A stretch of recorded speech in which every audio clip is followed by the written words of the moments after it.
Et bonsoir la communauté Facebook. Petite vidéo, deuxième vidéo, puisque j'avais promis deuxième vidéo sur la gestion du colostrum chez le petit veau. Alors, on a vu dans la première vidéo que fallait-il faire pour obtenir une quantité suffisante d'anticorps. Je vous rappelle qu'on était parti sur une quantité de 250 grammes d'anticorps minimum pour un petit veau laitier et idéalement plus de 300 grammes chez un veau viandeux avec un optimum à 400 grammes. Vous vous souveniez qu'il fallait plutôt regarder la quantité absolue d'anticorps et pas nécessairement le litrage chez ces veaux-là. Alors, comment est-ce qu'on peut faire pour savoir si on a un problème de transfert colostral chez les veaux? Première étape, c'est ce que je disais dans la première vidéo, c'est de savoir si les colostrums sont de bonne qualité ou pas. Donc ça demande d'aller regarder régulièrement si les colostrums sont bons ou pas. La deuxième étape, c'est de vérifier dans le sang des veaux s'il y a suffisamment de transfert. Cette étape demande une prise de sang, donc là on part sur de toute façon une collaboration avec le vétérinaire. Alors, les tests qui existent, il en existe des tests à la ferme et puis il existe des tests de référence. Le test de référence, c'est d'envoyer le sang de ces veaux au labo et de demander un testage. Ça ne coûte pas extrêmement cher, mais typiquement, par exemple, vous prenez 5 veaux en début de saison et puis 5 veaux au milieu de l'hiver pour voir un petit peu comment se passe la saison. Concrètement, on doit prendre des veaux qui ont entre 2 et 7 jours. Pourquoi? Parce qu'avant 2 jours, ils n'ont pas fait leur transfert complètement, on donne encore le colostrum. Et après 7 jours, ils commencent à parfois utiliser les anticorps du colostrum comme nourriture quand on est en carence protéique.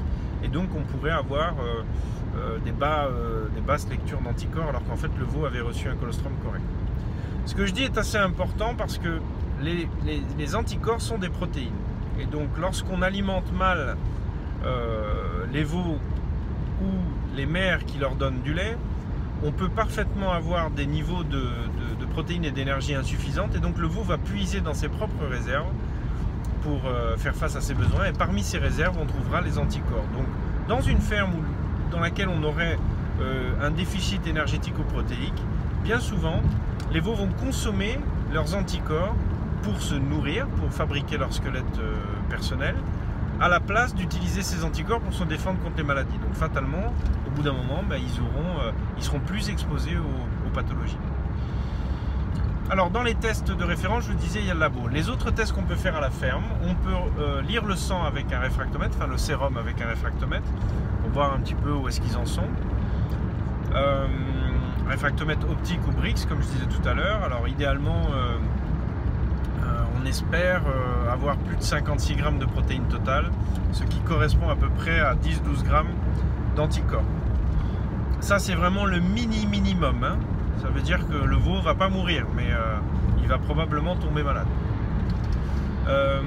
Qu'est-ce qui existe comme autre test? La société BioX a mis, qui est d'ailleurs une société belge, a mis sur le marché un test basé sur une goutte de sang. On fait une lecture sur une bandelette et puis avec son GSM, on peut lire l'intensité de la bandelette et savoir à peu près combien il y a d'anticorps dans le sang du veau. L'université de Liège a mis au point un test qui permet, par coagulation du sang, de voir s'il y a beaucoup ou peu d'anticorps dans le sang des veaux. Donc ça c'est un test basé sur le temps de coagulation.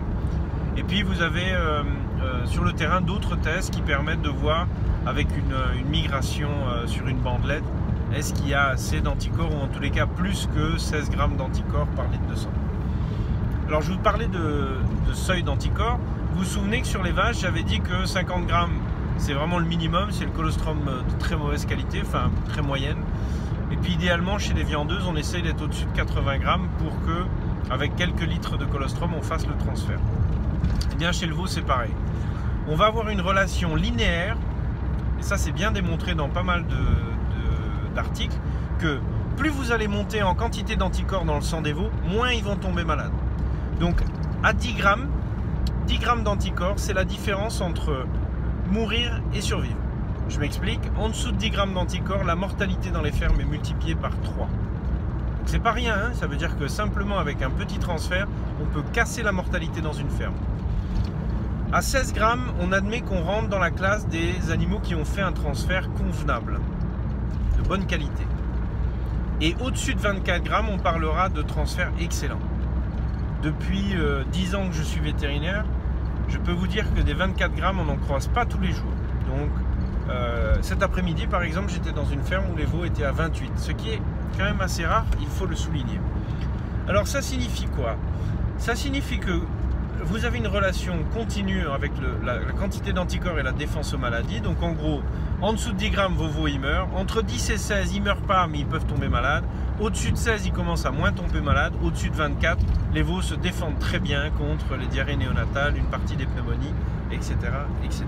Les septicémies, les gros nombrils, les arthrites, etc., etc. Donc vraiment, gardez en tête que plus on donne, plus les veaux ont et plus ils se défendent aux maladies.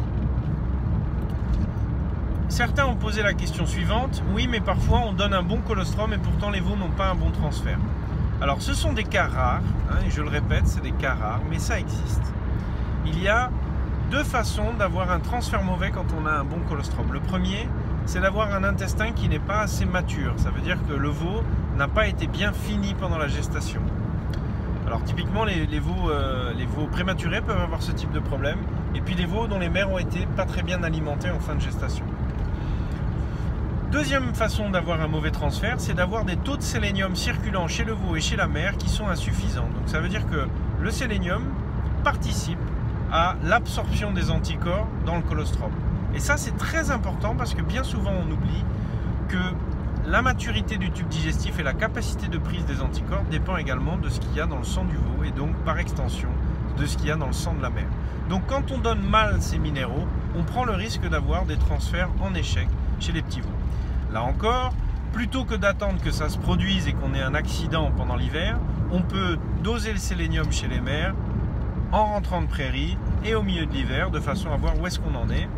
Pour votre information, un dosage de sélénium seul sur le sang, ça coûte 10 €. Donc il ne faut pas prendre des excuses et on peut le faire régulièrement à la ferme, ça permet de savoir où est-ce qu'on en est. Alors, en matière de production du colostrum, pas mal de gens disent bah voilà, chez moi finalement ça donne pas beaucoup de colostrum et puis il n'est pas très riche, voilà. Alors qu'est-ce qui affecte la production de colostrum? La production de colostrum elle est affectée par plusieurs facteurs, dont la nutrition. Bien souvent on oublie que les vaches allaitantes ce sont ni plus ni moins que des vaches laitières qui donnent pas beaucoup de lait. Et donc lorsqu'on fait des mauvaises préparations au vélage et à la lactation des vaches allaitantes, eh bien on a les mêmes problèmes qu'en vache laitière, c'est-à-dire la lactation ne démarre pas et la production de colostrum est arrêtée.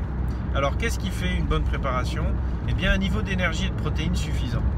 Donc quand on est dans une ferme dans laquelle on a une mauvaise préparation au vélage, on peut très bien avoir des colostrums mal préparés, donc pas très riches et pas en grande quantité.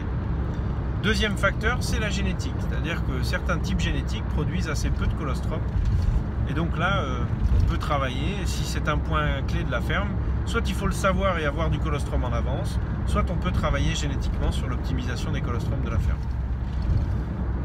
Dans la nutrition, de mon point de vue, mais bon voilà, c'est essentiellement le taux de protéines dans la ration qui fait la différence, le taux de protéines digestibles dans la ration qui va faire la différence sur la production du colostrum. Mais il ne faut pas oublier que le colostrum c'est aussi beaucoup de matière grasse. Et donc là, l'énergie va intervenir. Il va de soi que si on donne un maïs très sec, très difficile à digérer en fin de gestation, avec peu de protéines, eh bien le corollaire, c'est que vous n'aurez pas de colostrum. Et ça n'a rien de génétique. C'est tout simplement une conséquence alimentaire.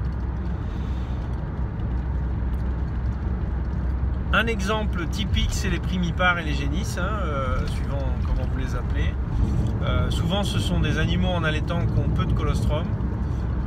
Quand on le sait et que c'est récurrent dans une ferme, eh bien, il faut s'équiper d'un colostrum de banque ou d'avoir du colostrum d'avance.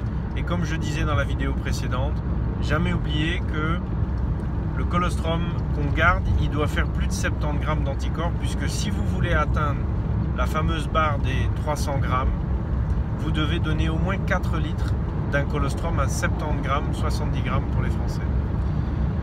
Voilà. C'était une petite vidéo en direct du studio d'enregistrement de Léo. J'aimerais juste que vous gardiez en tête que le colostrum, c'est un repas primordial. C'est probablement l'élément le plus important de la vie des 3 premiers mois d'un jeune veau. C'est ce qui va faire la différence entre un veau abîmé par la maladie, qui ne fera pas une vache qui vivra une longue carrière, et un veau qui va démarrer une vie néonatale en pleine santé et qui vous permettra d'avoir des animaux qui vivront longtemps. Voilà. On oublie souvent que la clé de la longévité d'une vache n'est pas que dans la carrière qu'elle fait lorsqu'elle est en production, ça se joue également dans le très jeune âge. A très bientôt pour de plus amples explications sur la santé des veaux, sur la santé des vaches. À bientôt.